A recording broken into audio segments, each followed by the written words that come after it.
ഞങ്ങളുടെ ഒരു മോർണിംഗ് ആണ് കേട്ടോ. സാധാരണ നിങ്ങൾ എൻ്റെ കുക്കിംഗ് വീഡിയോ കാണുമ്പോൾ വിചാരിക്കും കിച്ചണൊക്കെ ഭയങ്കര ക്ലീൻ ആണല്ലോ. പക്ഷേ മിക്ക ദിവസങ്ങളിലും എൻ്റെ കിച്ചൻ്റെ അവസ്ഥ ഇങ്ങനെയാണ് കേട്ടോ. ഞാൻ തന്നെ ഇതൊക്കെ പെറുക്കി വെച്ച് ക്ലീൻ ചെയ്താൽ മാത്രമേ ഇവിടെ ക്ലീൻ ആവുള്ളൂ. അതുകൊണ്ട് എൻ്റെ കിച്ചൻ്റെ അവസ്ഥ ഒട്ടുമിക്ക ദിവസങ്ങളിലും ഇങ്ങനെയാണ്.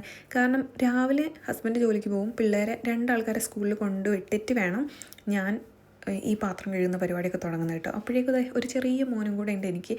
അതുകൊണ്ട് നമ്മൾ വിചാരിക്കുന്ന സമയത്ത് നമുക്ക് പണി തീർക്കാൻ പറ്റില്ല. ഇപ്പോൾ തന്നെ ഞാൻ പാത്രം കഴുകി അവിടെ മൊത്തം ക്ലീൻ ചെയ്യണമെന്നാണ് എൻ്റെ ഒരു പ്ലാൻ കേട്ടോ.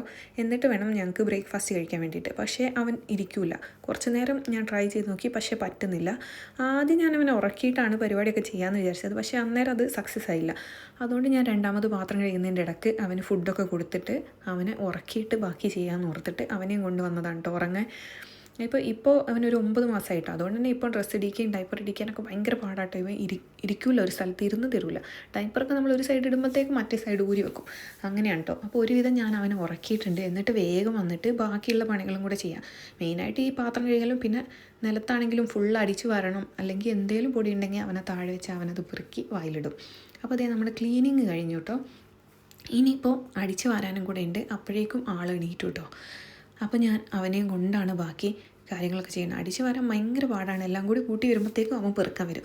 പിന്നെ ഞാൻ അവൻ ഒന്നുകൂടെ കൊണ്ടുപോയിട്ട് ഉറക്കിയിട്ടാണ് ബാക്കിയുള്ള പരിപാടി ചെയ്യുന്നത്. ഞാൻ കുളിച്ചു. പിന്നെ എനിക്ക് കേക്ക് ബേക്ക് ചെയ്യാനുണ്ടായിരുന്നു കേട്ടോ ഇന്ന്.